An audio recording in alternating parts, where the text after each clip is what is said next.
So as we have with all of the models we've done in this class, we're going to start out in autarky, which means no trade. We're going to assume we have a country that's isolated from the rest of the world, and it produces a good, and to remain kind of agnostic about whether our country has a comparative advantage or not, let's call it steel. Okay? So we don't know whether this country has a comparative advantage.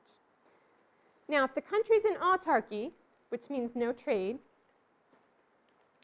then the market for steel consists only of domestic buyers and sellers of steel, right?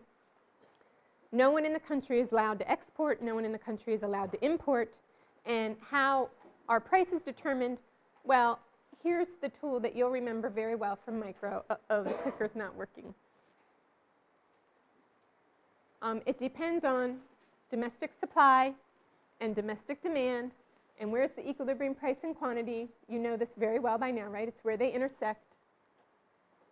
Sort of market forces will push us to this equilibrium price and this equilibrium quantity. And then do you remember consumer surplus and producer surplus? So we have some consumer surplus. This measures the benefit to the consumers or the buyers of the good. And we have producer surplus. This measures the benefit of the producers or the sellers of the good. Now, suppose we take our autarkic country and they open up to trade. What happens?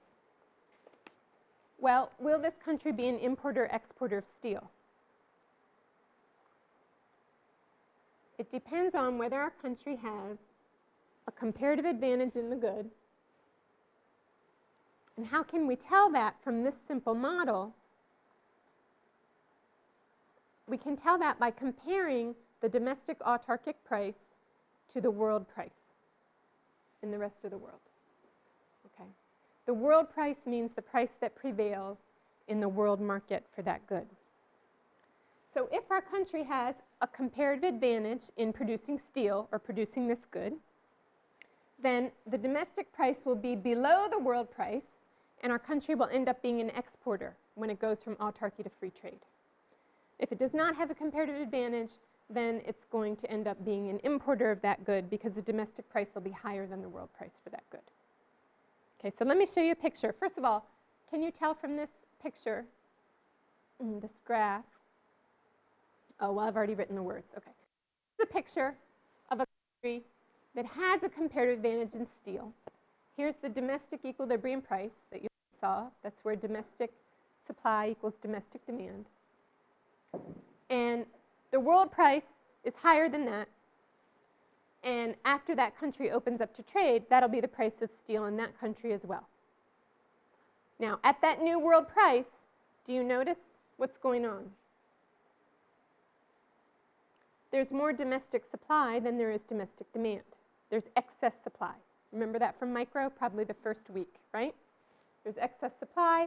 What happens to that excess supply? The quantity supplied is greater than the quantity demanded.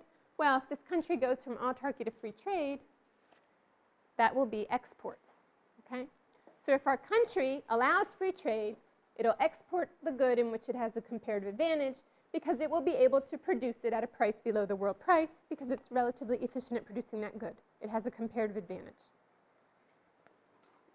So this is, for example, Japan and silk going from the period of Sakoku no trade to, opening up after Commodore Perry came.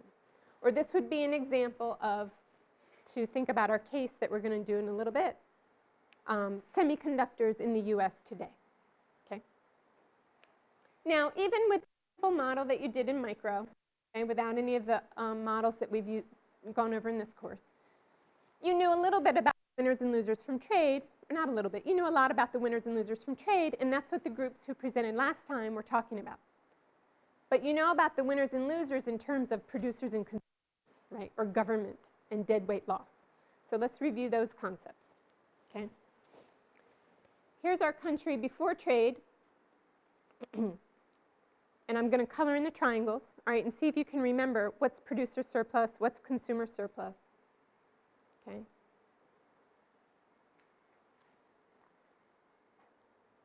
So I've labeled the areas on our curve here, okay? Before trade, what was consumer surplus? under autarky. What was consumer surplus? AB, okay? And producer surplus was C, right? Okay, good. You remember very well. So total surplus was A plus B plus C, okay? That's before trade under autarky. Now our country opens up to trade, all right? So Japan signs the free trade treaty with the US, for example. After trade, we're at the world price, all right? Now what has happened to consumer surplus? Consumer surplus is only A. Producer surplus is and D. Some of you said also D. B, C, and D. So total surplus will be A plus B plus C plus D. So what happens? Well, it's the same story that you've heard in this class over and over. Total surplus has gone up, so there have been gains from trade. Trade makes the total welfare of the country better off. But even with this model, where we're not talking about factors of production and all that, and specific factors, nothing too complicated here about production. But we see winners and losers, right? Who's the loser in this case? And the winners are? Okay, so again, what would be an example of this? This is like Japanese consumers of silk under autarky and then free trade. All of a sudden, they have to pay this higher price of silk. It doubled when Japan opened up to trade. Right? But the producers of silk are happy because they used to sell it only to the domestic market at this low price. They open up to trade, the price of silk doubles. Okay, producers are a lot better off. And Japan, the country as a whole, if we take into account both sides, is better off. Now, the thing to remember here is that consumers are not consuming only silk. They're also consuming rice. And so if we take into account both goods, which is what you can do in this course, they may not necessarily be worse off. But my point here is kind of refresh your memory. And we did have winners and losers, even in this simpler model. So here it is in words, under free trade, domestic producers of the good that the country exports. So this is the good in which the country has a comparative advantage. They're better off. Domestic consumers of the good that the country exports are worse off, although we can qualify that once we admit that they consume more than one good. And the country as a whole is better off. There are gains from trade. Right? There are gains to be had from trade. Now, what about if we're talking about a country that's an importer? All right? So if the world price, in this example of steel, is lower than the domestic price, what happens? Well, in that case, our country will be an importer of steel or an importer of the good. And of course, domestic consumers will want to buy steel at that lower world price, and domestic producers of steel will have to lower their output, okay, because the domestic price moves to the new lower world price. This is, for example, Japan and rice production. Japan's in autarky, and it has one price for rice. It opens up to free trade. It turns out the world price of rice is lower, okay, and this is what happens. So our country does not have a comparative advantage in this good. The domestically determined autarkic price is higher than world price, okay? So when the country opens up to trade, this is Japan after opening up in the 1850s, okay? The quantity demanded within Japan is higher than the quantity supplied within Japan at the new lower world price. What is that? That's excess demand, and that can be met if the country's open to trade through imports. And so you remember that after Japan went from being a closed economy to opening up to world trade, much of the imports, 35%, were rice and other foodstuffs. So if our country allows free trade, it will import the good in which it does not have a comparative advantage because it can buy it at a cheaper world price. Right? So again, we could look at the winners and losers from this. So before trade, when the price is here, determined by the domestic equilibrium, what's consumer surplus? Let me label the triangles first. Okay. So here's our areas. What's consumer surplus? A. Okay, producer surplus was BC. Okay, so total surplus was ABC. Then we open up to trade. We're no longer under autarky. After trade, consumer surplus is ABD. It got bigger, okay? And for producers, it got smaller. All right, so total surplus ABCD. So we can see the same thing. we have explicitly, we could read off the graph, by that shape, the gains from trade. And we can see that here consumers are a lot better, right? Better off. Now they can buy rice at the new lower world price. But the producers of rice are not very happy because they've had a loss of their producer surplus. And here that is in words, okay? Now, the question that you were given last time was actually not even exactly this. It was a little complicated. So first let's look at what happens. So we've gone from autarky to free trade. Next thing we want to think about is this. What if we put on a tariff? Okay. So this is not using the new standard model of trade that you're learning. This is just using the same supply-demand graph and consumer-producer surplus that you're familiar with from microeconomics. Okay. What happens if we put on a tariff? All right, what's a tariff again? A tariff is a tax that's levied on goods that are imported. All right? And just as it is in the standard trade model, because this is what it is, what a tariff does is it drives a wedge between the domestic price of a good and the world price of a good, or the external price of a good. It drives a wedge between the two. Okay? All right, so here's our graph. And the example here is steel, price of steel, quantity of steel. Here's domestic supply, domestic demand. All right, this is what I think both groups were drawing yesterday, a domestic supply and demand graph. Okay, so here's the equilibrium under autarky with no trade. If our country opens up to trade, the world price of steel is lower because does this country have a comparative advantage in steel? No. Okay. All right. And at that new world price, this country will import steel because it doesn't have a comparative advantage in steel. Its consumers are happy to buy it at the new lower world price that they can buy it at once the country opens to trade. Now, what happens when the country slaps on a tariff? And it will often be a good in which the country does not have a comparative advantage, that they get a tariff, right? So this is Japan and rice, the US and footwear. Okay, so the US puts a tariff on a good it does not have a comparative advantage in. Japan puts a tariff on a good it does not have a comparative advantage in. What does that do? It drives a wedge between the world price. So if we had totally free trade, everybody can buy at this price. If the country puts on a tariff, it drives a wedge between the world price and the price that people living in the country face. And on this graph, it'll look like this. Put on a tariff, whatever percent it is, and the price that our domestic citizens or people living in the country, you don't have to be a citizen, pay is higher. We all pay a higher price for rice if we're in Japan because of the tariff. Okay? That's the same as in the standard model. Now, what else happens? This is probably one thing that policymakers want. What happens besides the price going up? Can you see it on the graph? What am I about to show you graphically? Once the demand goes down and the quantity supply goes up. Yes, that's true. And as a result of that, what happens? Yeah. The quantity of inputs. Exactly. So this is the reason for tariffs, right? Why does Japan have a tariff on rice? Because it wants to import less. Why does the US have a tariff on footwear? Because it wants to import less. Okay? And how does it do that? By driving a wedge between the low world price and the higher price that people in Japan or in the US have to pay for their rice or have to pay for their athletic shoes. Okay. Now, what happens to welfare when a country puts on a tariff? So you can read off some winners and losers using this kind of analysis, right? So before the tariff, producer surplus was that little triangle, and consumer surplus was pretty big in this example. What happens after the tariff? The price that people in the country pay gets higher.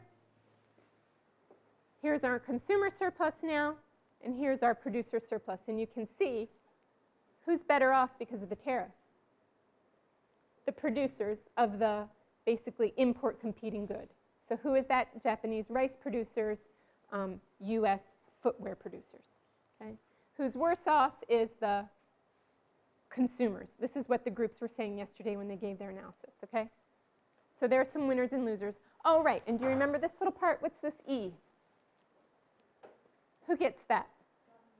The government gets that, so, you know, we hope they do something good with it. It's not a bad thing. All right, that's tariff revenue that goes to the government. What is that E? Well, that's the amount of the tariff times the amount that's imported after the tariff's imposed, which is, you know, smaller. Okay, and then, you know what these triangles are? These are an argument for trade, right? These little triangles. What do we call those? Dead weight loss. We give them a very clear name. It's dead weight. It's bad. Okay? We don't like the dead weight loss. The dead weight loss reduces everybody's welfare and it doesn't go to anyone. Nobody gets it. Producers don't get it, consumers don't get it, and the government doesn't get it. And it's inefficient, and economists hate something inefficient. So this is why tariffs are bad. Okay? All right, that's the main message that I was kind of impressed you remembered from micro. Okay. Now, right, okay, so here very clearly that dead weight loss, which is D and F, you know, that's the loss in total surplus to the country, and that's why economists don't like tariffs. They reduce everybody's welfare. It doesn't go to anybody. Now, here's the summary, you know, of this very quickie review of your microeconomics international trade. So tariffs, what did you learn? They raise domestic prices, okay? They reduce the welfare of our domestic consumers. They increase the welfare of the domestic producers of the import competing goods, so they make them happy, right? But they cause dead weight losses. They're inefficient. They reduce the overall welfare of the country. Now, what you did yesterday was actually not analyzing putting on a tariff, right? But we were talking about, well, what if the U.S., I shouldn't say joins TPP. The U.S., you know, kind of started this TPP momentum. They're very involved. They're in it.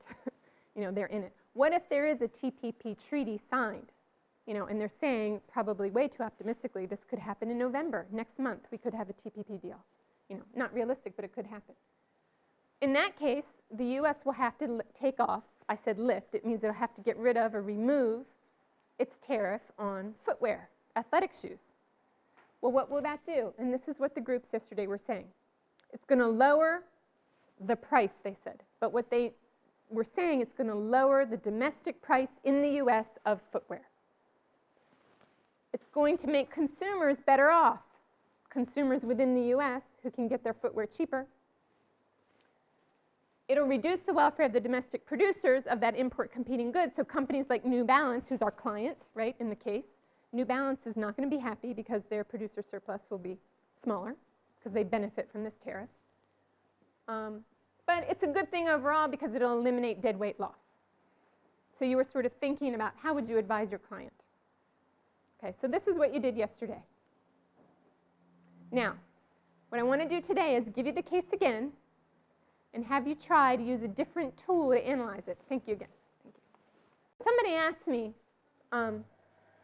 I hope I remember correctly. I'll wait till that's up. Okay, I'm going to use two colors of chalk because I want to emphasize something. One is I want to make sure you got this point.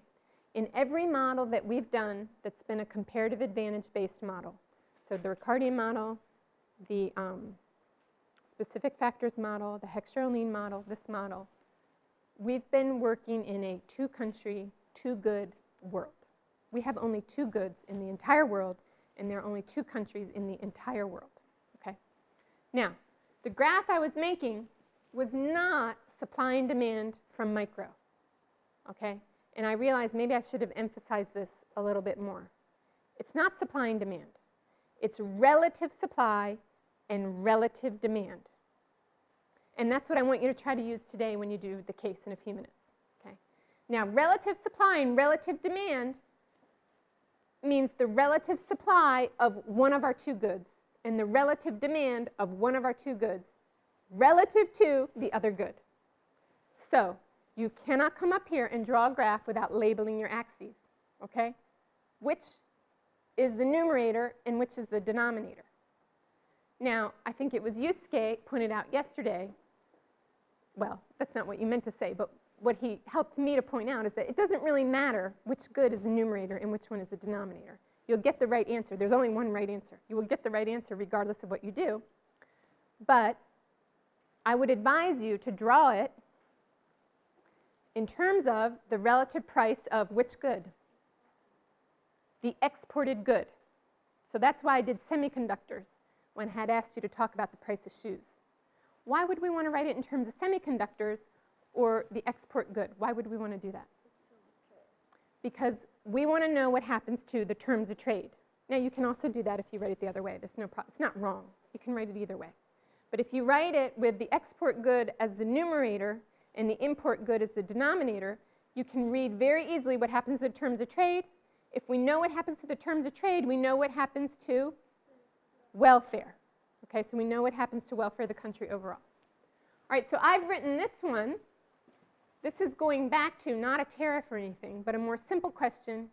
Japan going from autarky, under the Sakoku edicts to free trade after Commodore Perry comes with the 3 big black ships, okay? So let's think about that for a minute to review this concept. I've written relative supply. It's not S, it's RS. It's relative supply. Sorry, ignore that for a minute. Here's Japan, okay?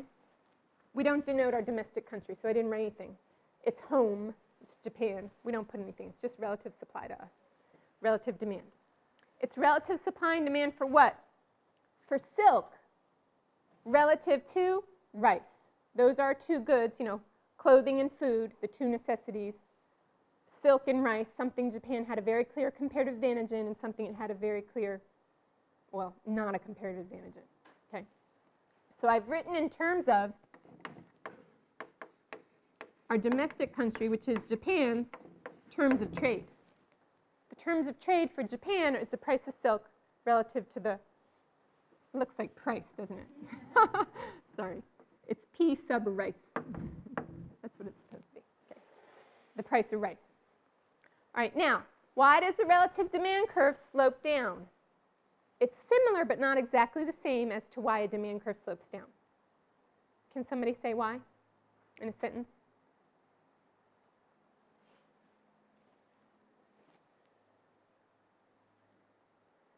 It's the same as explaining why a demand curve slopes down, but you just put the word relative in front of everything. Right? So, as the relative price of silk falls, our consumers will demand relatively more silk, right? I mean, you want to have both food and clothing. You kind of need them both. But you still have some response to relative prices, right?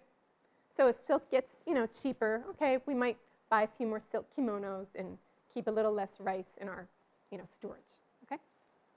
So this is the price of silk to the price of rice. It's the relative price of silk. And the relative quantity of silk relative to the quantity of rice, okay? So that's why it slopes that way. And relative supply slopes up for similar reasons that your normal microeconomics supply curve slopes up. Why? As the relative price of silk rises, and in our 2-good world, well, producers only have a choice of 2 goods to produce. Okay, if the relative price of silk rises, they want to produce relatively more silk, so it slopes up. Okay. So we have a 2-good world, and we have a 2-country world. Japan's closed to trade, and then all of a sudden, Perry shows up and says, I'd really like you to sign this trade treaty, and as an incentive, I have all these guns. Look at this. I'll be back to get your signature later. Okay. He comes back, and Japan signs a treaty. Japan goes pretty much overnight from autarky, no trade, to free trade with the US, let's say, okay, in our 2-country world. Well, relative demand, we don't really have a reason to think that relative demand shifts. I was kind of not mentioning that, but I want to say it explicitly today. Do we think that US consumers are different than Japanese consumers? You could, and you could make the model more complicated. But let's just say consumers are pretty much the same in the US, Japan, anywhere in the world. As the relative price falls, the relative demand rises. Okay? So that doesn't change. But the relative supply may change a lot. Okay? So here's Japan. This used to be our domestic price. Okay? This is our price of silk relative to rice, okay? I did again. Under autarky. Okay? This used to be the relative price of silk. Then Japan signs a free treaty with the US. Now, what does US relative supply look like? It probably doesn't look very much like the relative supply curve for Japan. Why not? Well, think back to like 1855. The US had a lot of farmland, fertile farmland that wasn't being used. The US did not have very well-bred, highly productive silkworms. The US did not have a labor force that was trained, how to make silk. The US didn't know any of the technology for breeding silkworms or for getting, silk from the silkworms. They didn't know how to do that, right? So relative supply of silk relative to rice in the US presumably looked really, really different than it did in Japan. What did it look like? Well, I haven't given you any functional forms or anything because this is not, mathematics, it's just a graph. But we kind of know it was to the left of Japan's relative supply curve. So at the same relative price of silk, the US relative supply of the quantity of silk was lower because the US did not have a comparative advantage in silk. It didn't have any of that technology or knowledge of breeding silkworms and making silk. What the US had was a lot of farmland. The US had a comparative advantage in rice, not silk. Okay? So we don't know exactly what these look like, and I'm not going to give you a mathematical functional form, graph it exactly, but we do know that Japan's was to the right of with these axes. You have to label the axes to know that. Okay. So this is the domestic Japanese relative supply curve. This is the domestic relative supply curve. What happens when these two countries sign a free trade treaty? What happens to the relative price of silk?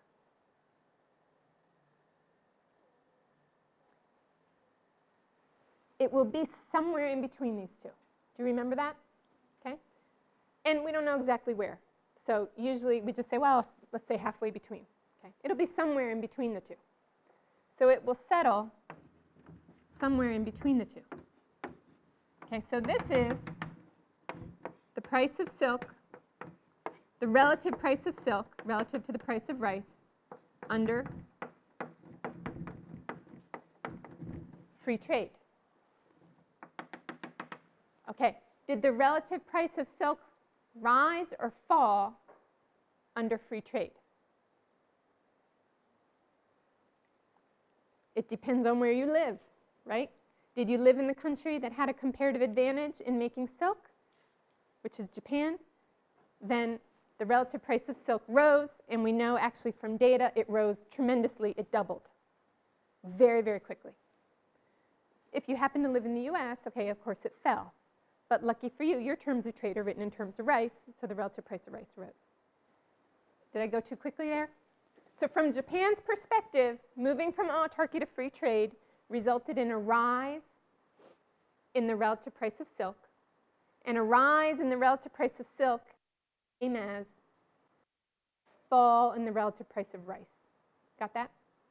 Okay. So this, you have everything that you need to solve the case. Okay, so now let's try it one more time, and if we can, I don't remember who did it last time, but I'd like to have people who didn't do it last time to summarize the question, verify the objective, and lay out our assumptions, okay? And then I want to get you on the right track with the right tool or format and see if you can analyze it also using this. Okay, so to review, here are steps in case analysis. I'm going to read the case again. All right, what are you going to do? You're going to summarize the question, and probably at the same time you'll verify the objective. Then I will always give you a list of stuff to do, okay? Because I want you to use this tool in particular. All right, then what do you do when I'm giving you that list? You take notes very quickly. Get down every point, okay? Because you want to make sure you hit all those things in your answer. Okay. Then you have a chance to ask some clarifying questions.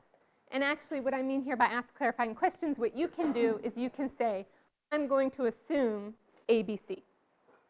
I will say, Yeah, that's a safe assumption, or no, you shouldn't assume that. Okay.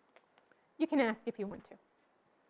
Then you lay out your structure, okay? And I want to make sure you're all on the right track first. And then you say to me, okay, I'm going to take some time to solve my case. Okay, you can take some time. Then you go and solve your case, and you're going to do that with your groups of 3, 4, 5 that you're around.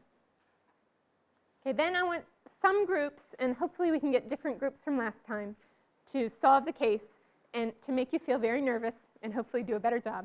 I want you to come up here, put on the microphone, draw a graph, and stand up tall, speak in a loud voice, and tell us, this was our client, this was our objective, this is what they should do. Okay? And make sure you hit all of the points in the so-called laundry list that I gave you. Okay? Let's try it. If it's wrong, it's okay. It's not the end of the world. Okay? If it's wrong, we're going to do it again, and you'll get it right the next time. Okay, so let me not put it up there and read it and see if you can get it. Okay? You ready? All right. Our client is New Balance Athletic Shoe Incorporated, an American footwear producer. New Balance is one of the few American footwear producers that actually manufactures its shoes in the United States. In fact, in Brighton, a suburb of Boston, Massachusetts. They report that about 1/4 of their shoes sold in the U.S. are still produced in the U.S. In fact, they employ about 1,300 factory workers in the United States.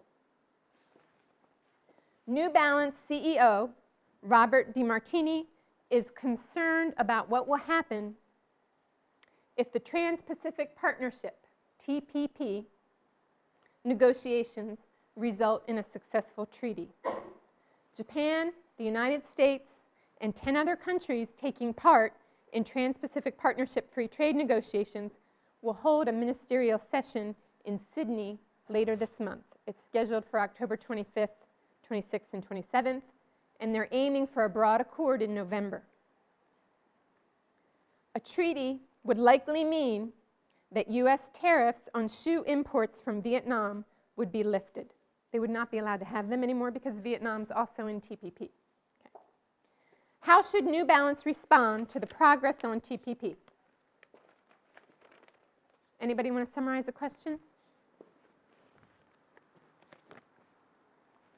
Okay, thank you. Okay, now try to do it without looking at anything you wrote. Summarize the question. Without looking? Well, as much as possible. Our client is New Balance Athletic Shoe Incorporated. And the CEO, Robert DeMartini, is concerned about what will happen if TPP passes through. And they want to know how should the company respond to TPP progress in TPP. Good. That was really good, right? That was fine. All right. Yes, correct.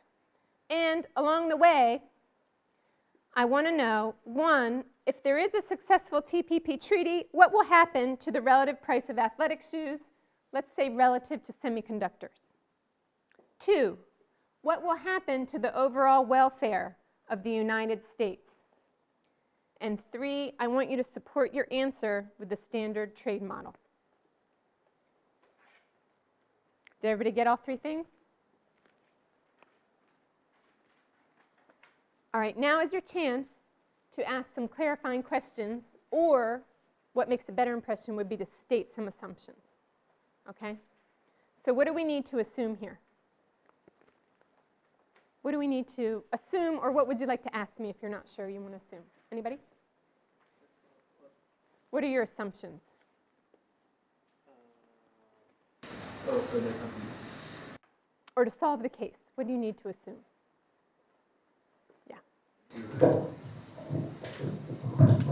U.S. has a comparative advantage in producing semiconductors, and Vietnam has a comparative advantage in producing athletic shoes. Yes, that's correct. And one more thing. What else do you need to make an assumption about to use a standard model of trade? Yeah. US is a big country that can create Okay, louder, louder. Try it one more time, louder. U.S. is a big country, which can affect the world price of shoes. The world relative price of shoes. Okay, right. So there are three assumptions. So one is that you kind of need to assume the U.S. has a comparative advantage in semiconductors. The U.S. does not have a comparative advantage in producing footwear because, as Yusuke said, Vietnam does. And then you can assume, and it might be easier for you to assume, the U.S. is a big country and can influence world relative supply and world relative demand, which means world price, relative price. But you don't have to assume that. So if there is somebody who thinks that's too easy, you could try it without assuming that and get a different answer from other people. But anyway, you need to be clear. Are you assuming that or not? So let's say most of you assume those three things. Okay, and let me really quickly show you some, I can turn that off. Let me show you some evidence to support those assumptions. Okay, here's our case. Okay, that's pretty much what Sophia said. Here's your laundry list of things. Okay, so make sure you address those three things in your answer. So here are things. It might be easier to assume that the U.S. is a big country that can influence relative supply and relative demand, not domestically, but in the world relative supply and demand, because it's so big. Okay? And if you want to assume that, you could do that based on the size of the U.S. economy compared to other countries, and the size of U.S. trade compared to other countries. You also can assume that the U.S. has a comparative advantage in semiconductors relative to athletic footwear. Yes, the U.S. is a net exporter of semiconductors, and it's a pretty big industry. They have annual exports of about $40 to $50 billion annually. And how about in footwear? Well, that's also a safe assumption. In fact, it is really hard to find a pair of athletic shoes for sale in the U.S. that was actually produced in the U.S. Okay, and that's based on some data from the American Apparel and Footwear Association. Now, lay out your structure. So this is where I want to make sure everybody's on the same track before we go, before we break up into groups. Now, what you want to do, so what you did last time was you thought about, well, what will happen if we lift the tariff domestically within the U.S., okay? So now I want you to think, what will happen to world relative supply and demand if that tariff is lifted? And then to get everybody on the same track, we've got, what are our two goods again? Shoes. Okay. Which one should be our numerator? Semiconductors. Why? It's the export good, and it gives us the terms of trade for the U.S., which is the perspective we're asked to evaluate, right? Okay. So here we want to put the relative price of semiconductors, I'll call SC, relative to the price of shoes, SH. Now note that the question asked you what happens to the relative price of shoes, so it'll be the opposite of this. Okay, but this tells us the terms of trade. And I'll put TOT, terms of trade for U.S. Why are we doing that? If you know what happens to the relative price of the export, you know what happens to the terms of trade, you know what happens to the welfare of the country that's exporting semiconductors, which is the U.S. And what goes over here? It's the same as that, right? It's the quantity of semiconductors in the U.S. plus if there are any made in Vietnam. We'll mark Vietnam with an asterisk because it's foreign to us. We have domestic and foreign. Okay, and then we're going to have quantity of shoes produced in the U.S. plus quantity of shoes produced in Vietnam, which is substantial. Okay. Relative supply curve slopes up. Relative demand curve slopes down. And this gives us, now what is this?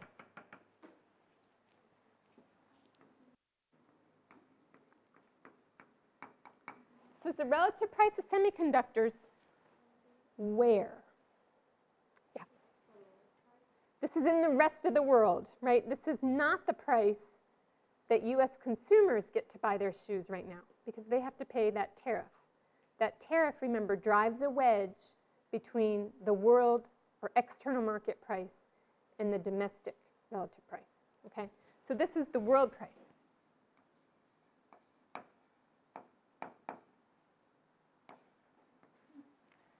Now, if the U.S.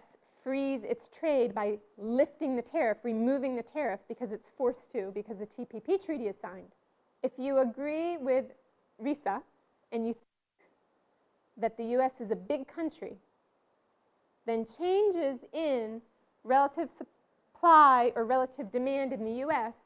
might change this. And it might change not only domestic prices within the U.S., which is what the groups who presented last time were talking about, but it might also change the world relative price of semiconductors, which is the same as changing the world relative price of shoes, okay? So that might happen if we make the assumption that was stated that the U.S. is a big country. Okay, so if anybody's big, you know, the U.S. is one of the countries that would be big. So let's try it, because actually that makes it a little more challenging, okay? All right, so go off and work with your groups, and then what I'd like to do is ask hopefully some different groups from last time, you know, come up here, put on a microphone, say what you think, back it up with a graph, try to hit all those 3 points, and then the part where you can be creative, there's no right or wrong answer.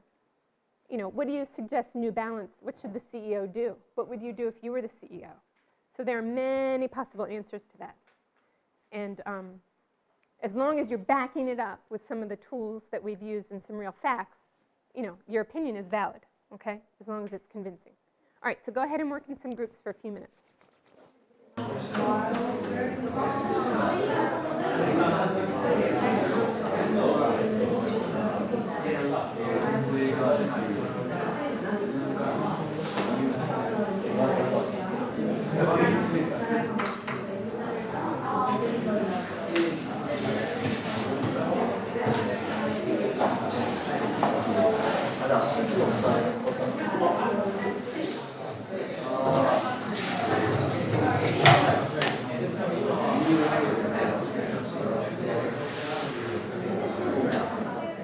All right, does any group want to try? We only have 10 minutes, and I didn't maybe talk to everybody right now, but I think most of you can explain it here, but probably most of you have not had time to think of advice for the client.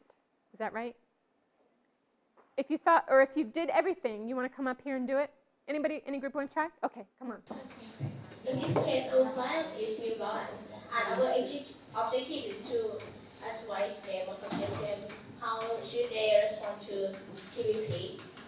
Okay, there's 4 assumptions. First, there are only 2 goods in the market, semiconductors and shoes. Second, US has competitive advantage in semiconductors production, and Vietnam has competitive advantage in shoe production. And the last assumption is that US is a big country, that its domestic demand and supply can affect both relative supply and relative demand. Okay, before the TPP, you can see that price of shoes over here because it is a price that includes the tariff.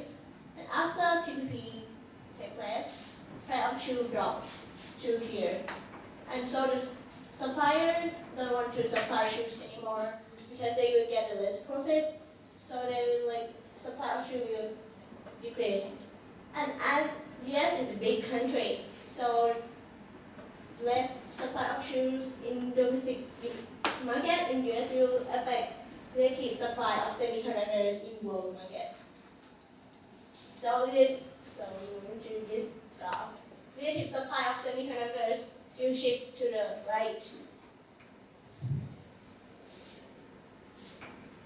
Okay, this means when the price of shoes decrease, suppliers want to supply the shoe, but want to when supply of shoes decrease, so relative supply of shoes is increased, so relative supply of semiconductors increase. So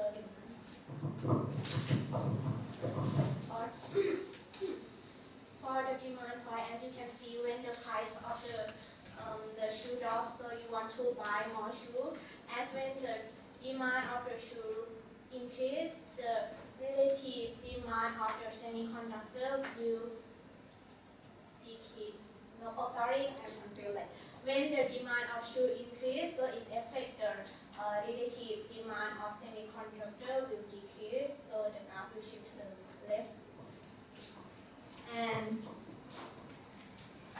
when the graph shifts to the left, you can see the pie, the relative pie of semiconductor over the pie of the shoe will go down at this point.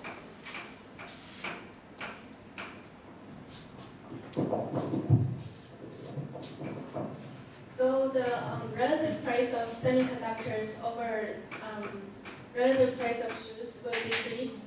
So the terms of trade, which is the price of export over price of import, will also decrease. So that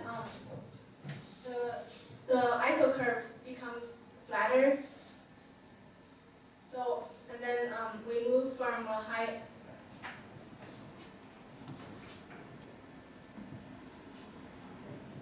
We move from a higher utility curve to a lower utility curve. So the overall welfare of the U.S. will decrease. In conclusion, the relative price of semiconductors will decrease. It will decrease, and the relative price of shoes will increase, and the overall welfare of U.S. will also decrease. The suggestion that we want to give to our New Balance consumer that they should approach the TPP, as you know that the welfare of the overall country will go down, and moreover, when you see this graph, the surplus of the producer also go down too. Yeah. Of the shoe producer in US also go down, so it goes up. So they should approach this policy. That's all from our group. Thank you so much.